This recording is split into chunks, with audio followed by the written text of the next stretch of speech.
With your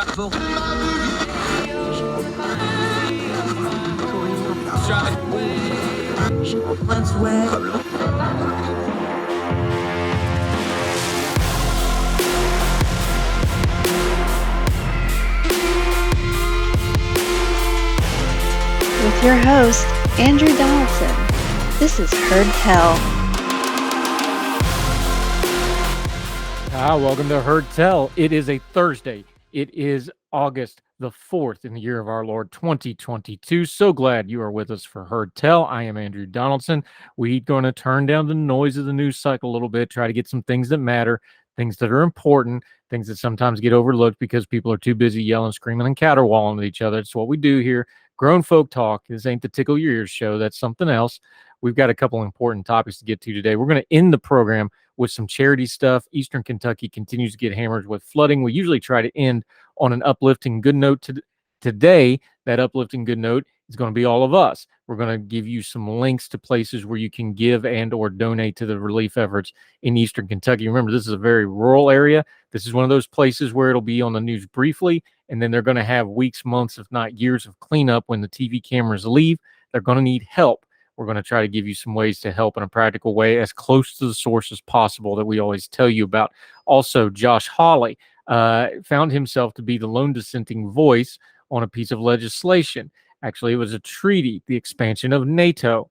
We'll talk about that in a minute and how ridiculously he looks. And the only thing more ridiculous with how he looks on this protest vote is his reasoning for doing so on a very important topic of pressing need.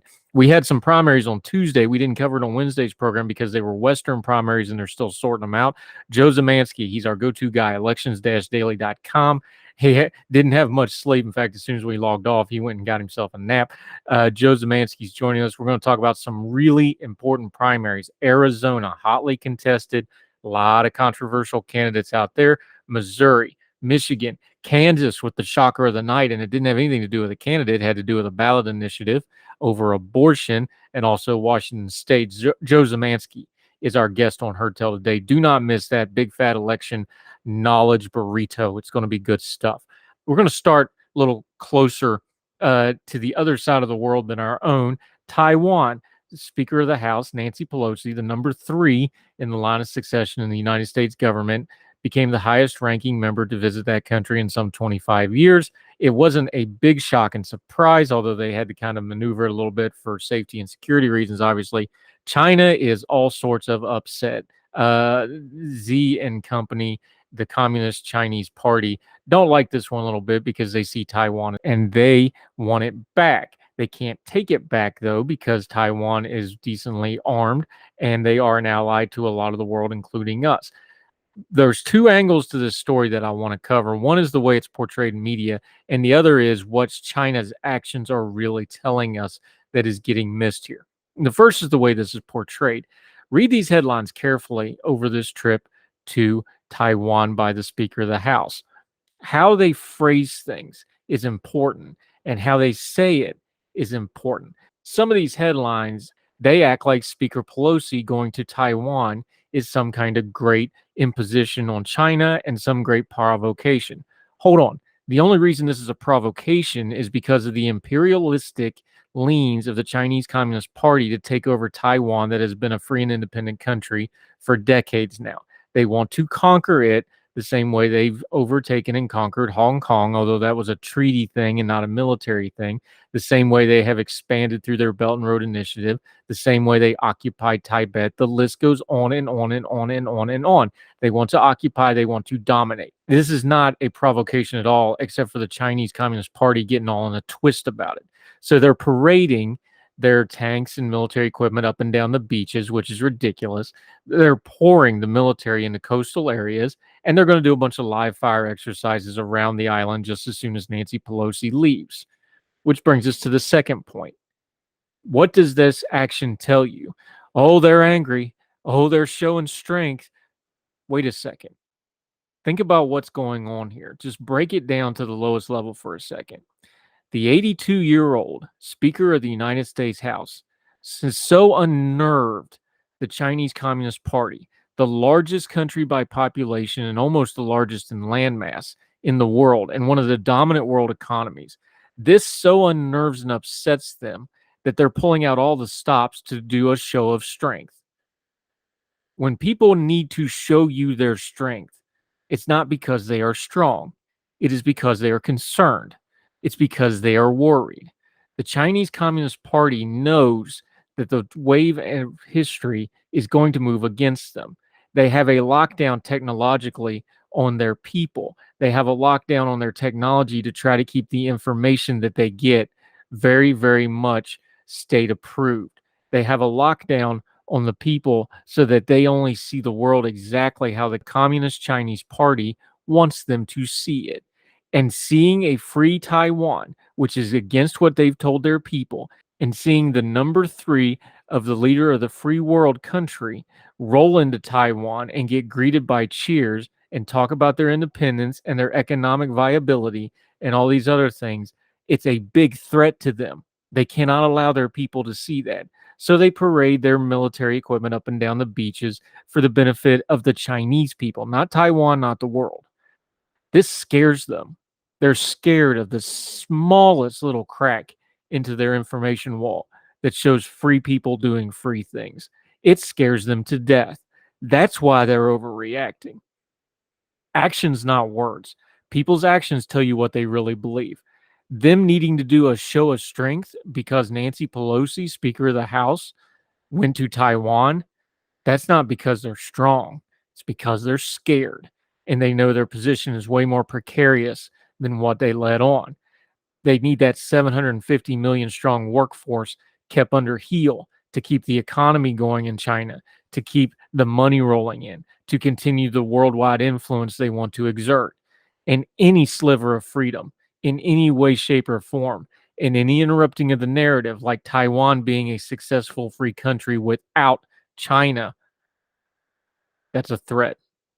And that's why they're reacting so strongly. So the provocation is all on China. And the show of strength is not a show of strength, it's a show of weakness.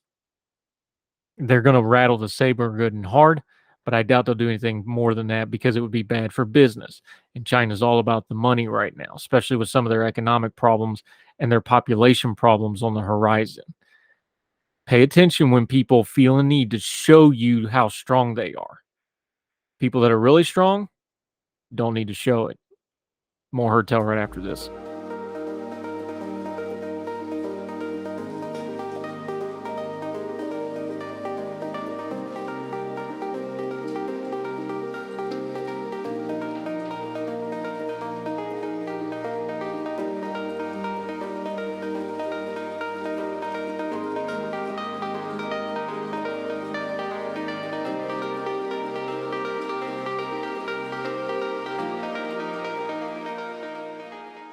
I'm back to Herd Tell. Let's talk about Senator Josh Hawley. He is a Republican that is supposed to be representing Missouri, although he doesn't even have a legal address in the state of Missouri. He's a Northern Virginia dweller. You remember him. He's the one with the raised fist on January 6th. He also has all kinds of presidential ambitions that are going nowhere fast. NATO expansion was voted on by the United States Senate. It passed with only two people not voting.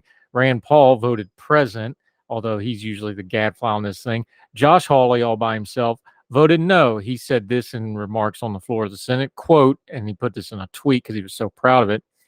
Today's vote to expand NATO presents a simple choice. Either we do more in Europe, more troops, more resources, more spending, or we focus on our number one adversary, China. We can't prioritize both. Yes, we can, you duplicitous little weasel. Shut up. Of course we can do both. We need to do both. Because just because you focus on China doesn't make the problems in Europe, such as Russia, go away. I hate this small-minded little man. I'm tired of him. I don't think he deserves any respect in any of anybody's time, and he's proven it over and over again with his actions. That's just the truth. He's not worth our time. Sorry, Missouri, you're stuck with a dud for a United States senator. Heck, even Rand Paul wouldn't put his name on this vote. He voted present, and he's usually front of the line for this stuff. Plus, it's a really dumb argument because if your argument is that Europe needs to carry more of the load, then having two really important European countries with modern armies and pretty good economies jump into NATO is exactly what you're arguing for. It makes no sense. Neither does your opposition to it. Josh Hawley, find something better to do on your path to coming in fifth place in Iowa in 2024, because this ain't it. More Hertel right after this.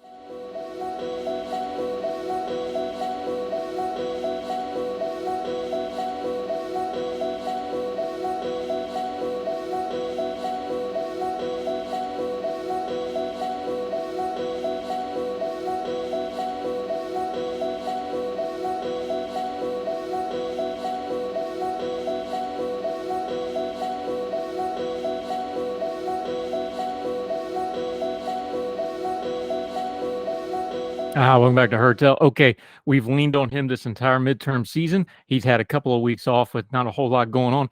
Boy, did this make up for it, though, this past Tuesday. We got some big name races, a lot of stuff to go through. Joe Szymanski, he is the head of Elections Daily's daily race ratings team. He's one of these George Mason kids, but we'll forgive him that because he brings good information. How are you, sir? Great to have you back. Oh, great to be back, Andrew. I am running on last night's energy and vibes right now, running about 4.5 hours of sleep from last night, but I love it. Yeah, when we have these Western, one of the reasons we waited an extra day to cover this was these were Western races, especially Arizona and Washington, so we knew we weren't going to have the results. Let's just start right there. Big ticket item, Arizona, still waiting on some results. Where are we as of the recording of this afternoon of Wednesday for Thursday's program? Where are we at? Yeah, so in Arizona right now, in the Senate race, obviously they had two key massive Republican primaries. The Senate primary to go up against Mark Kelly for the full term in that Senate seat, and as well as the governor's race to finish off against to replace Doug Ducey. The Senate primary on that side has already been called. Blake Masters, as expected, is the Republican nominee there. However, in the gubernatorial race, we have not yet called, no one has yet called that race. Kari Lake, the Trump-endorsed former anchorwoman who's gone through a certain amount of controversy, is up by about 11,300 votes right now. It's not a big lead right now for Lake. What we're mainly waiting on right now, it seems like, is late arriving votes in from Maricopa County. It'll be very interesting to see. These are apparently early votes I've seen online. We're still waiting on some election day vote for some of these places, but otherwise right now, it seems like this is all going to be coming down to the late arriving early vote in Maricopa County, and we'll depend to see. Robeson, from what I've been told, needs to win that batch by about 6.5 points. If she does, she will overtake Lake. If she does not, then Kari Lake is the nominee, and thus setting up that race in Arizona. Now, of course, we've been talking about Maricopa County since 2020 election because that was ground zero for all the hot mess out in Arizona. Kari Lake has been talking about it nonstop. The MAGA wing of the Republican Party has been talking about it nonstop. If this lingers, Kari Lake was starting with election nonsense before this. They even started voting on Monday and Tuesday. How ugly is this going to get the closer it is? Do we need a definitive winning just for the good of the voting public here, or is this going to devolve and get really ugly really fast? Yeah, if this stays a close race, this is undoubtedly going to get ugly. Reports say that Lake has already hired the notorious fake lawyer Jenna Ellis to potentially defend her or to litigate voting results in Arizona come this primary. So it'll be really, really interesting to see kind of what comes from that there. Because, like I said, if these Maricopa ballots, even if, Robeson doesn't win them by enough, if she wins them and thus, tightens this race down to 1%, or maybe even less than that, then this is going to be a very, very close election. Very much like the Pennsylvania Senate race, where it's not going to be done yet, potentially for another couple of weeks here as we kind of go through the motions of potentially dealing with a recount. Does this help or hurt the Republican chances going forward? There's already been talk about if it's Kari Lake, because of all the controversy, because of all the baggage, that might change this race a little bit. If this drags on, though, does that hurt them going into the general election and what's probably going to be a pretty tight one? I think it's a pretty undeniable thing that it would hurt the Republican Party in Arizona. I mean, the Arizona Republican Party is as a structure is already kind of weak as it is currently. I think a continued long drawn out primary count here, and especially in this gubernatorial race, especially with Kari Lake being right in the center of it, it would be damaging, I think, to the general election, and I think it could potentially make things very volatile for November. Obviously, we've seen candidates come together before under tough circumstances, but this has been a bloody race already. If we continue to see it get bloodier after the count, this is going to be hard to, I think, come together for the November election in Arizona for sure. Katie Hobbs is awaiting. She won the Democratic primary very handily. It was a quick call for her. Oddly enough, she's technically in charge of these elections, although there's some nomenclature there to be involved. How do you rate it? I know it's hard to do, and we don't know the person yet, but where's this race going to stand? In fact, just do it one way or the other. Is there going to be a mark? Is this like one of those things like Mastriano where it could swing it one way or the other just because of who the nominee is, or is this just going to be a bloodbath all the way through? Personally, I think even if it's Kari Lake, the big difference between this race in Pennsylvania is that Katie Hobbs is no Josh Shapiro. Hobbs has some baggage of her own. There's been a lot of claims coming from her office of Secretary of State and from her campaign of a very bad work environment, of a potentially abusive work environment. There's been claims of discrimination from her Secretary of State office, from former employees there. Even with Kari Lake, Hobbs is not as strong as, say, a Josh Shapiro in terms of, just general cleanliness, I would say, in terms of scandal. Hobbs does have some baggage to her. She's certainly not a perfect candidate for Arizona Democrats. Honestly, if Karen Taylor Robeson were to pull this out, looking at the candidates themselves and looking at Arizona as a state, you could, in theory, actually make a stronger argument for leans Republican in that regard than you could for toss-up, even if I think Lake versus Hobbs. This is still a toss-up race. This is still Arizona. We should not forget how close this state was in 2020. This was a state that was decided by only 11,000 votes, people. Let's be, especially in the presidential election, this was an 11,000 vote race. Let's be very, very clear and honest where we find ourselves on that stand. This is going to be a close race in this open gubernatorial race with no incumbent with what's going on. It's going to be a tight race. This is a toss-up race, even if Kari Lake is the nominee. All right, let's finish up Arizona over on the Senate side. There's some undercard stuff that's not quite. We'll revisit that later because we're gonna be talking about Maricopa County and the election stuff at a future date. But for now, big picture stuff. Blake Masters won his race. Mark Kelly is waiting for him. It's not gotten a lot of press, but Mark Kelly has been an absolute money print for the Democratic Party. He is one of the best fundraisers they have. He has gobs of money.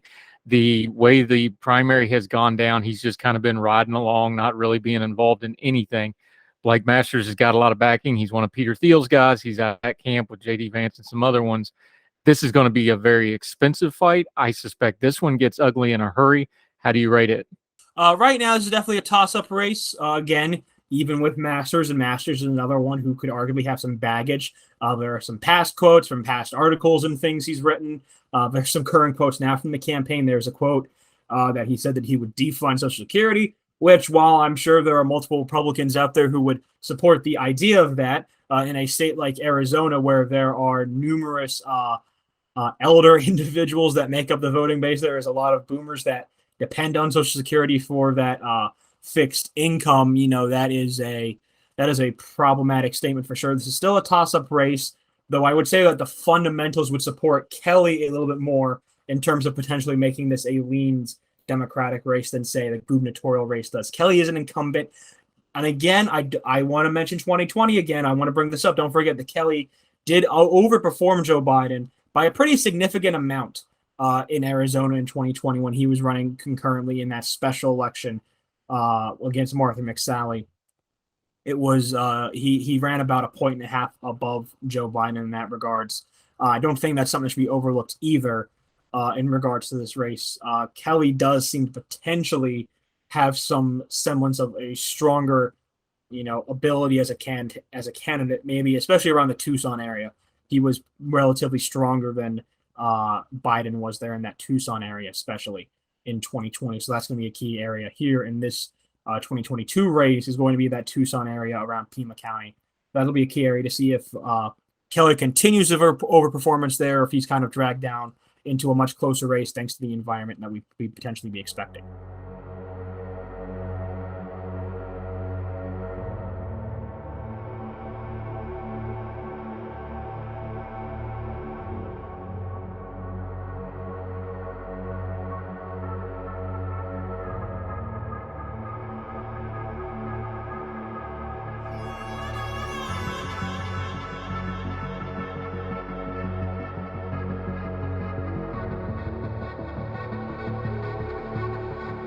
One last note on Arizona. It's not been talked about because the people that are running for office has been sucking up all the attention. What's Doug Ducey's future, do you think? He appeals to certain parts of the Republican Party. He's had some success as governor by certain metrics. Some of the other he hasn't even gotten really in all the stuff about the election and stuff. That all kind of went on underneath him. He seemed to be able to stay above that to a large extent. What do you reckon his future is? The next step for that guy is? He's kind of in an interesting spot, isn't he? Yeah, there's been a lot of talk that Ducey is looking into 2024 as a time where he could run for Senate. If he decides he wants a future in politics, that's basically it for him. He's certainly no sure thing to win that primary in 2024, but from what I've heard, that is currently his target right now, is that 2024 race against Kyrsten Sinema and or Ruben Gallego when that Democratic primary will almost assuredly go down in 2024. I'll give him respect just for waiting after ending his governorship before jumping to another race. I'll give him that much. And that is a primary that is going to be very ugly. So there is a very good chance, even in a purple state that's very contentious. That ain't bad strategy at all, is it? Because Sinema is definitely going to be a target by her own party, isn't she? Absolutely, absolutely. Like I said, Ruben Gallego, the current, I believe he is the seventh. No, he is the third district now. They redid some of the numbers. Excuse me. So he is now the third district rep under the renumbering of Arizona's congressional district. He's the third. He's part of the Phoenix area, and he's relatively progressive. So it'll be interesting to see kind of where that race lies, because he's been basically trending towards challenging Sinema since the middle of the year. So we'll see where that goes when we get there in the next year and a half. Okay, the feel-good story for those of us that follow politics and have anything vaguely resembling integrity and a conscience and a soul. Let's go over to Missouri real quick, the show-me state. Before we even get into it, thank God Eric Greitens lost, and he lost soundly. It wasn't even close. He was a distant third. I don't want to even get into all of it. He, of course, resigned as governor. He's had more scandals since then. He's embroiled in a really ugly divorce custody case with even more abuse allegations. Boy, this is just a good old-fashioned win for America in good faith, don't you think? I would have to say definitely a early evening sigh of relief. Missouri counted relatively quickly in regards to most of the other states that we saw last night. That's because Missouri, compared to most of the other states that we saw last night, actually has a pretty limited early and mail-in voting period. So most of the votes that we saw from the get-go were election day votes in Missouri. That allowed for a pretty quick counting process. By around 9 p.m., it was pretty clear that Eric Schmitt was going to be a Republican nominee, and by a pretty soundly way, too. Greitens, actually, he had been projected to be in second by a good chunk of late polling. In the end, he fell in third. Vicky Hartzler, you could actually argue, probably overperformed in her congressional district area a little bit, in the central part of the state as well, too, around Columbia, the Jefferson City area. She maybe overperformed her expectations there a little bit. But Eric Schmitt ran away in the St. Louis area and those exurban suburbs there, crucial to the Republican vote there. Totally ran away in that eastern part of the state. And that's what really drew him to victory. And certainly a big sigh of relief for Republicans that Eric Schmitt will be joining fellow former Missouri Attorney General Josh Hawley in the halls of the United States Senate. Almost certainly, we have this ready to say far. The only candidate that we would have even considered moving this race away from Safar with is with Greitens, and he is far, far away from that Senate seat now. So Eric Schmitt, almost certainly, I don't want to say certainly because you never know, but almost certainly will be heading to United States Senate to replace Roy Blunt after the 2022. And the thing about that is, Cook agreed with you. They actually swung this as soon as this was announced. They had the same feeling that Greitens would have put this in danger. He's going to go up against Trudy Bush Valentine. That's not Bush's in the Texas Bush. That's Bush's in the Anheuser dynasty Bushes. But since he's probably going to win and he's favored to win, who is Eric Schmitt? Because we spent a lot of time talking about all the others. Trump endorsed both Erics, kind of somewhat funnily. I don't know if that was on purpose or not. We'll just leave that for some other time. Who is this guy, though? Eric Schmitt is the current Attorney General of Missouri. He's actually been described as one of the more right-wing Attorney Generals in America. But he kind of got his gains back after post-Roe, after the post-Dobbs decision, actually. He took a lot of advantage of that, pretty much acted immediately to basically ban abortion in the state of Missouri. Since that moment in, around, what was that, June, late May, early June, when that occurred, when that decision was handed down. Late June when that decision came down officially from the Supreme Court. Schmidt acted very quickly. That brought up a lot to him. That brought him certainly a lot of notoriety among the the Missouri gubernatorial base here. This is a guy who has certainly basically done the job here that you would think a Republican attorney general would do if he'd want to run for higher office here. And yeah, that's basically it. He'll be another relatively right-wing member of the GOP Senate caucus, not probably extreme right-wing, but he'll be another incredibly right-wing member of that caucus, as to be expected when you come from a state like Missouri. He'll be certainly part of that more conservative wing of that Senate caucus on the Republican side. Big picture, we talked about Arizona being a swing state now. Georgia's looking like it's getting a little more purple as you go.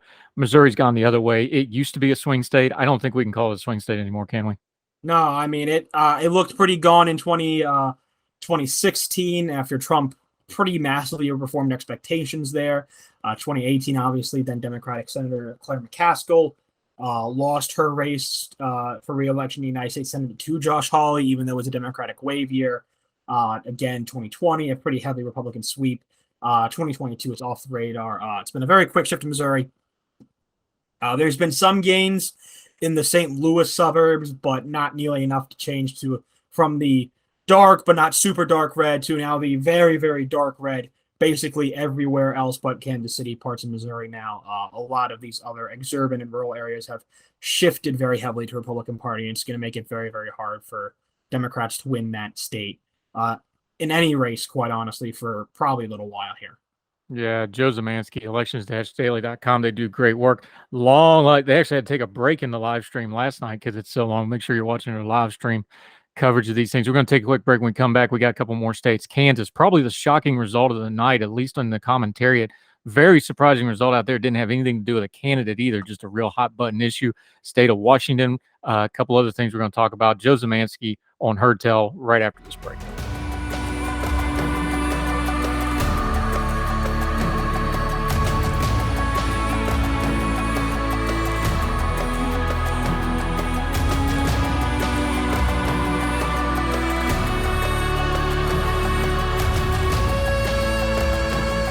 Welcome back to Heard Tell. We're talking to our good friend Joe Szymanski. He's our go-to guy out of elections-daily.com. Let's go to Kansas. This was the shock of the night for a lot of people, and it was a ballot initiative. It was a constitutional amendment. It was called the Value Them Both Amendment. I'm going to read the amendment, and then we'll get into it. It was, quote, a yes vote on the measure would remove from the state constitution the right to an abortion and hand the issue back to the state legislature. A no vote on the measure would make no changes, keeping abortion rights enshrined in the state constitution. Again, this is Kansas. It went down almost 60-40-ish. This was kind of really a shock to a lot of people. We don't always talk ballot initiatives with you, but this is a big part of elections, these ballot initiatives, and this one really surprised folks. Yeah, so, this was part of the post-Dobbs era. Kansas was the first state to throw abortion on a referendum ballot to send it to the people, and the people pretty clearly gave their answer on this. It's not even wasn't really necessarily tracking for an abortion ban. It was just taking the right to an abortion out of the Kansas Constitution. Even that failed to a certain extent because I think the growing concern is that would immediately go to then a direct abortion ban in some capacity in the state of Kansas. Surprisingly, I say this certainly with some amount of sarcasm, but surprisingly, people don't like going straight to a direct ban of things, to something that's been available for the past 50 years. People don't like going to a direct ban on it for everything, potentially, even in serious cases of rape or incest or health of a mother. People don't like that.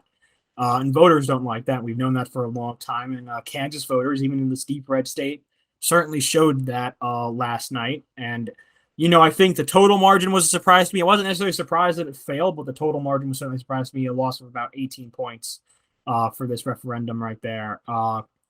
Certainly a statement by Kansas voters, that's for sure, on the state of what they wanted to look for in this referendum. Abortion is such a hot topic because everybody's got really deep entrenched. We're not changing a lot of people's minds on abortion. But data-wise, election-wise, we're starting to get some trends going here. Abortion, it means how you define the abortion, because if you just say abortion, people think different things. It's really starting to look like when you go to the ballot box in the general public, whether it's a red state, blue state, or whatever, late term abortion, folks are pretty well against that. You start getting down in that 15, 12-week area, that's when people start pushing back, and then you get below that, it kind of switches. We seem to have, although it's a hot debate, we seem to have some numbers that we have a pretty well-defined spectrum here of where the public is at on this, don't we? I think I cannot disagree with that in any way. That's certainly the case, and yeah, it's again. I think last night is a very, very clear statement from the people of Kansas to what they're looking for on this issue. I think it's a very, very clear statement, undeniable what they're looking for, and again, just an incredibly clear statement on the issue, which is going to give both parties something to consider now going into these final run-up months of the campaign here. All right, there was some actual elections involving people there too. Senator Jerry Moran got his opponent, Democrat Mark Holland, won a three-way race. How is Senator Moran looking for the general election? Jerry Moran, this is Kansas. Even though it did what it did on that abortion amendment, this is still a very, very safe race. Moran is a relatively popular incumbent here. He should have absolutely zero trouble in victory in winning Kansas when the time comes on election night. He's very, very safe for re-election. Incumbent Laura Kelly, she's getting a challenger, Republican Derek Schmidt. In the fall, he won his race pretty handily. Any chance this governorship flip? We haven't been talking a lot about governorships because the Senate's going to be very, very tight, especially with some of the candidates the GOP has nominated. We're pretty sure the House is going to flip. These governorships matter. They matter a lot. We haven't been talking about them as much. What about this Kansas governorship race?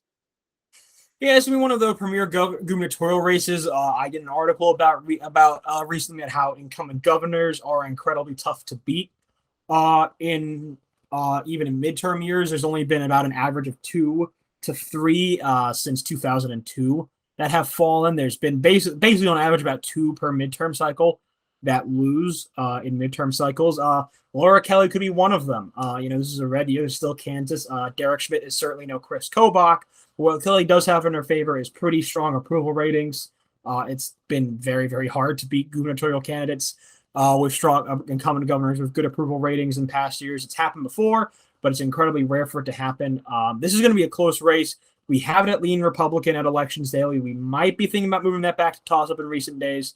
We'll see what we do come Monday when we release our next ratings update. But however, this is going to be one of the closer gubernatorial races, but it is also probably still Republicans' best chance at flipping a governor's mansion as things stand right now in America. Interesting name on the undercard from those of us that are still having nightmares about 2020. You just mentioned Chris Kobach. He was kind of the Greetings of the life cycle, although he's not as bad of a human being as Greetings. They didn't want him on the ticket then. He lost his Senate race. He's mounting his comeback. He won his primary for state AG. He's going to be facing Democrat Chris Mann. Kobach got a little comeback going, or is this going to be a dead end for him, do you think? I mean, it depends on what he does with it. Attorney General can obviously be a very active role. Kobach has certainly shown before that he will take active roles in these row offices before in Kansas. He did as Secretary of State. He will almost certainly will as Attorney General. But he's got to kind of serve out that term first, and we'll see what he does. Because Kobach, with this primary win, is certainly not gone from our shores yet in terms of the political world. Darn. It makes for good copy, but I'm sure some of the Republican Party in Kansas are kind of tired of this. Let's go up north, Michigan. Governor Gretchen Whitmer, the Governor Gretchen Whitmer has been very high profile over the last years for a couple of different reasons. The COVID stuff, we had the bizarre case of the kidnapping plot against her.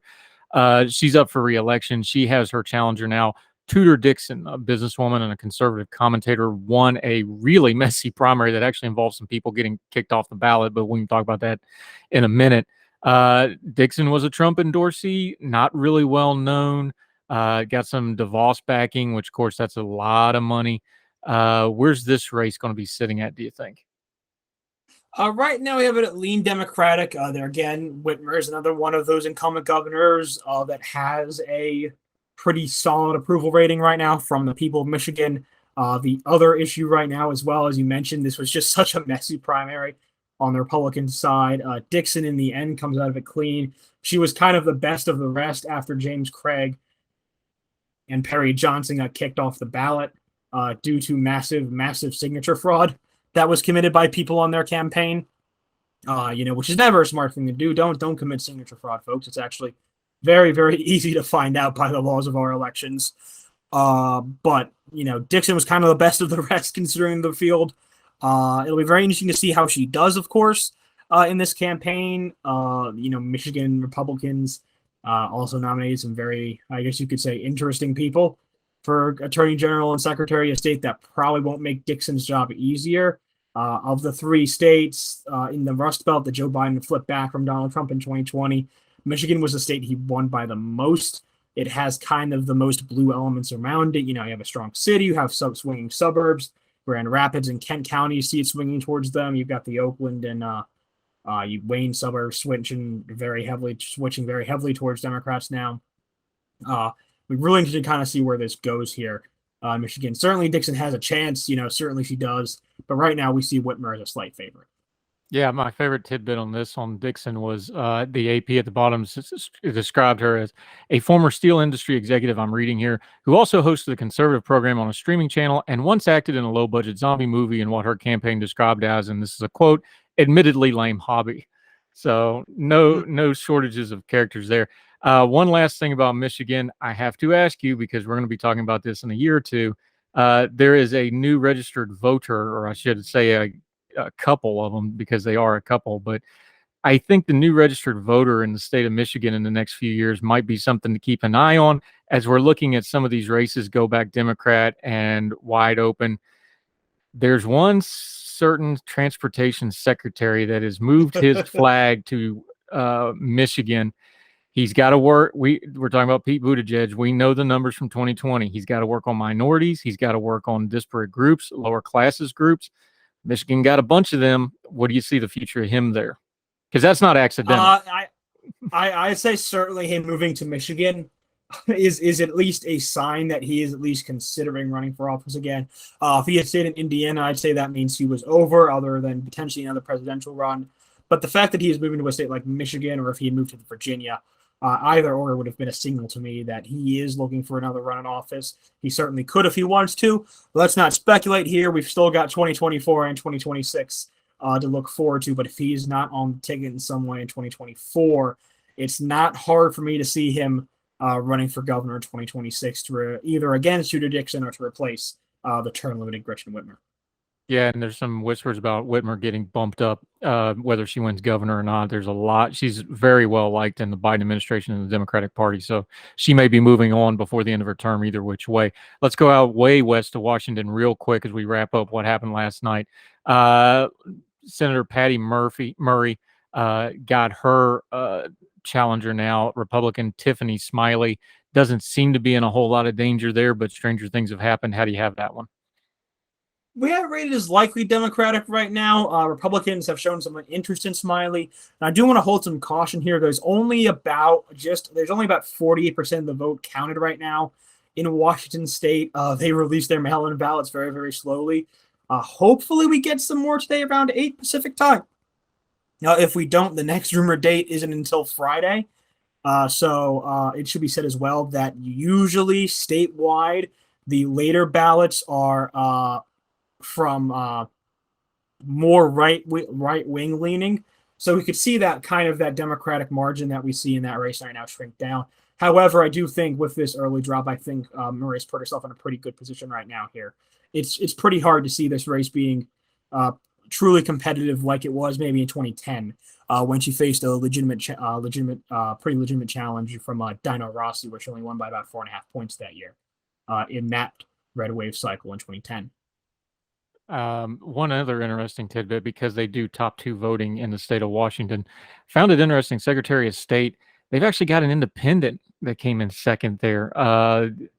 Kind of odd for a state that's kind of known to be a Democratic stalwart, don't you think?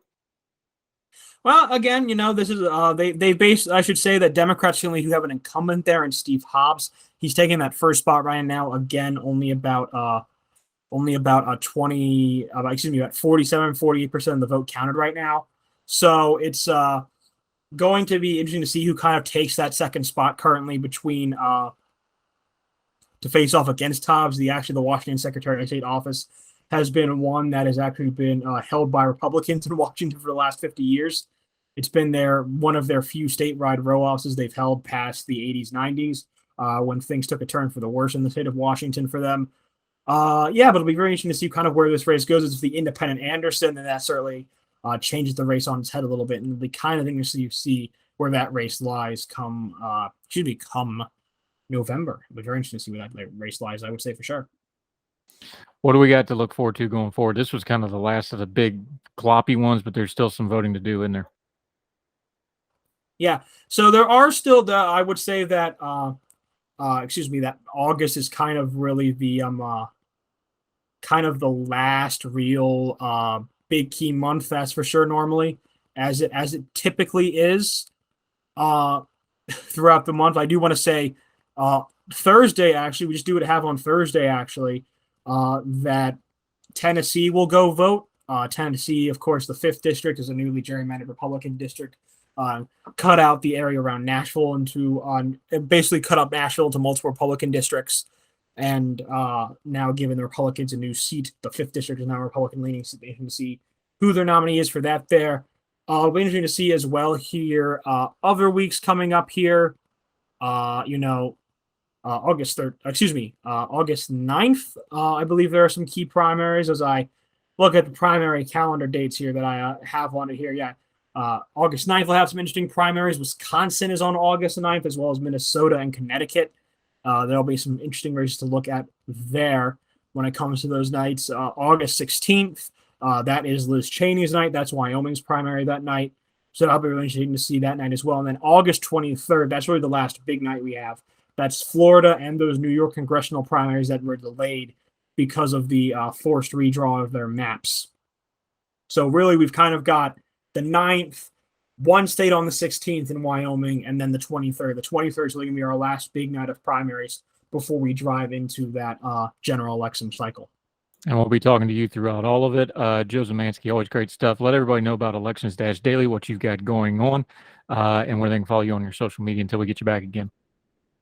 Yeah, so you can, Elections Daily, you can follow at Elections_Daily on Twitter. We do every night there's election night. We'll be out there on live stream on our YouTube, Elections Daily, or on Twitter. We live stream there as well. And you can follow me at Joseph Szymanski, all one word. That's SZYMANSKI for the last name. Andrew, thank you for having me on once again tonight.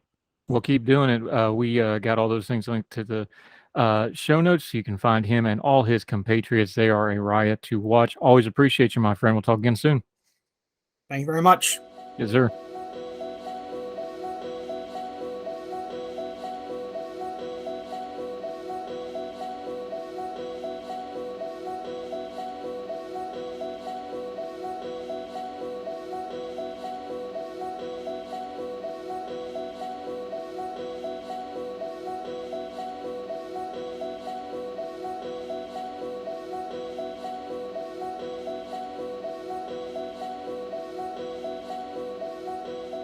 Welcome back to Heard Tell. We usually try to end on an uplifting note. Tonight, the uplifting note is going to be you. We're going to detail some of the places where you can give to the Eastern Kentucky flooding relief. We've been covering it for a couple of days. It's bad. It's ugly. This is a rural area. This is also going to be one of those cases where the TV cameras are going to leave in a hurry, and there's still going to be a lot of work to be done. So if you want to donate, here's a couple places you can. This is from WSAZTV.com. These are all places close to and verified. We're going to link to all of these in the show notes. The Foundation for Appalachian Kentucky Crisis Fund, they have a matching pledge from Joe Kraft and his wife, former UN Ambassador Kelly Knightcraft. They're going to match all the funds to this fund up to $1 million. You can find that here. Appalachian Regional Healthcare Foundation Flood Relief Fund. They are taking monetary donations online at the link we're going to send you. Also, they're taking cleaning supplies, non-perishable food items, and water. Their Lexington office on Executive Drive. Team Eastern Kentucky Flood Relief. Governor Beshear has established this fund. This is run by the state. All donations to Team Eastern Kentucky Flood Relief are tax deductible, and the donors will be receiving receipts for tax purposes. New Frontier Outfitters. It's a clothing brand based out of Moorhead. partnering with the Foundation for Appalachian Kentucky to raise money. They're going to have Eastern Kentucky Strong shirts. They're $20 each. All the proceeds of that will be going to flood relief. The Kentucky American Red Cross, we've talked before, national organizations. You can give to them. There's nothing wrong with that, but they're going to go through all their overhead and procedures before the money gets there. This is the state level Kentucky Red Cross. Gets it a lot closer, your money to where the need is. Aspire Appalachia, you can donate via PayPal at paypal@aspireappalachia.org. They said make sure you indicate your donation is for the July 2020 flood relief or put Kentucky on there. It'll get to them. Kentucky Horse Council, Kentucky Department of Agriculture, with power outage and people displaced, they are accepting donations for those in need. The collection site is on Corporate Drive in Frankfort. There's an address that we'll link to. They take donations 8 to 4:30 Monday through Friday, all the way through this week. Christian Appalachian Project. They have a sharing project that they hope to affect up to 100,000 people. They will be contorting muck out teams. If you don't know what flood relief entails, this is not just water. Water brings a lot of debris, mud, and filth. It is the absolute worst thing that can happen to a home. You can literally have inches, if not feet, of just muck and mud and grime to have to clean out of these homes. These teams from Christian places and other relief organizations, these are critical. They're going to do the backbreaking work actually cleaning these places out. They're going to organize tear out teams. What happens in a home, if they get this stuff in it, you got to tear everything out. Drywall, carpet, flooring, sometimes subflooring. Everything's got to go. Again, manual labor by these goes. CAP's Operation Sharing Distribution Warehouse is also open to getting supplies and need. We'll link to them. Veterans Club is taking donations starting 1 August through the duration. Shelby Road in Louisville, Kentucky. They want tools, generators, cleaning supplies, non-perishable goods, dog and cat food. That's a big one. When we did the flood relief in 2016, the church, my home church that I grew up in, that my parents were at, one of the biggest things they didn't anticipate and ended up running was they had an entire kennel set up outside for multiple dogs and cats because people kept bringing their pets. They needed pallets worth of pet food to take care of them. So you can donate pet food. That's a big need. Find charities close to the source. Get your money as close to the source as possible so it can get into the hands of the people that need it the most. That'll do it for Heard Tell. We've got more Heard Tell, one more day in the week. We'll get to Friday, then we get through the weekend. We're going to stack up some special shows for next week. I'm actually going to be off Monday, Tuesday, and at least Wednesday. I'm having a medical procedure on Wednesday, so we'll see how Thursday and Friday go. We're pre-recording most of next week, so if the shows look a little odd, that's why, but we got great guests. Also on Monday, I'm moving my kid into college, so I'm taking that day off. I'm going to need Tuesday as a travel day, but we're going to have great Heard Tell lined up for you. Be sure to watch for that. We've got some exciting stuff coming up. We'll announce it as soon as we can. Make sure you're following us on social media so you can keep up with what's going on at Heard Tell Show on the Twitter, at heardtellshow@gmail.com if you want to interact with us. And of course, Fourth of the Fire, my Twitter handle.